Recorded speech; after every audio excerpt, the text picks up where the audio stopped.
If you think taming one of these wild beasts is hard, try designing and building one. Creating and constructing a winning car is highly technical and a fiercely competitive process. The car is a constant state of evolution. It changes race to race, sometimes even day to day, and never races in the same configuration twice. What takes to the track today is usually the product of a design process started years earlier. The first thing pointing that, of course, is understanding what the regulations actually say, rather than what they intend to say, because that's where loopholes can be found occasionally. Formula One is always on the cutting edge of material technology. It remains most closely associated with pioneering use of carbon composites.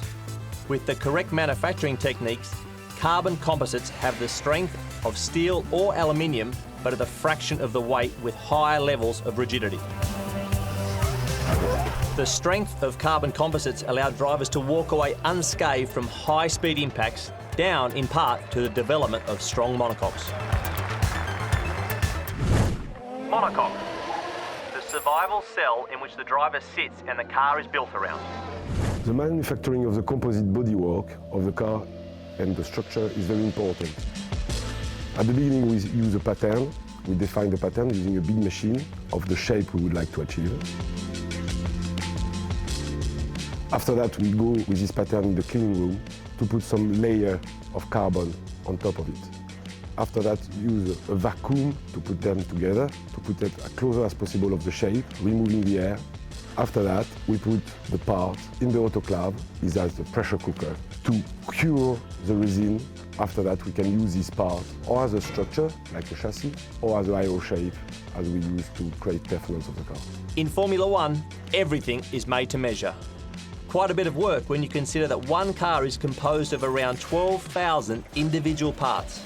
This is why it takes 300 experts up to 15 months to draft and craft a machine before it's time for the shakedown.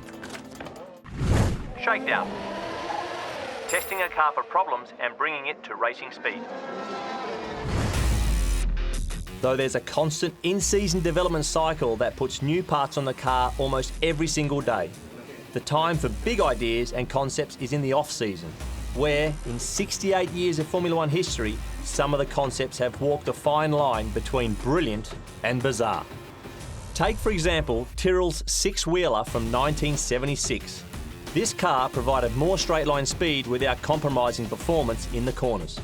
And then there was the Brabham's fan car with its rear-mounted fan, superficially present to provide engine cooling. This also created a low-pressure zone under the vehicle, vastly increasing downforce. Believe it or not, both these vehicles passed the required scrutineering. Scrutineering.